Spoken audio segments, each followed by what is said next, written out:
पुकारिया सुनी बोले तूना भैया हमारी पुकारिया सुनी बोले तूना भैया हमारी पुकारिया सुनी बोले तूना भैया हमारी पुकारिया सुनी बोले तूना भैया हमारी पुकारिया सुनी बोले तूना मियां के डारिया पे डाले झूलुआ झूली बोले तूना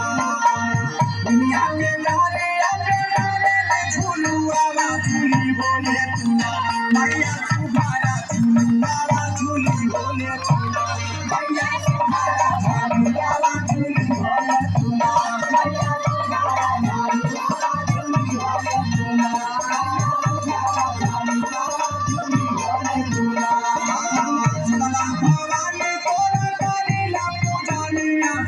बोले तूना सुनी बोले तूना भैया हमारी पुकारिया सुनी बोले तूना भैया हमारी पुकारिया सुनी बोले तूना भैया हमारी पुकारिया सुनी बोले तूना बसेला फूलवा हमारे अंगनवा आई जैतूना बसेला फूलवा भैया हमारे अंगनवा आई हो जैतूना भैया हमारी चावलिया यारी हो जैतूना भैया हमारी चावलिया यारी हो जैतूना भैया हमारी चावलिया यारी हो जैतूना गला वाले तोरा करेला पुजारिया सुनी बोले तूना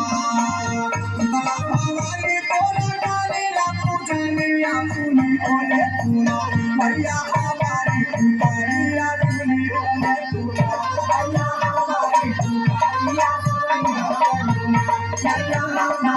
बोले तूना तुम्हारे घर का बिना कभी बातें लखिया सुनाई से तूना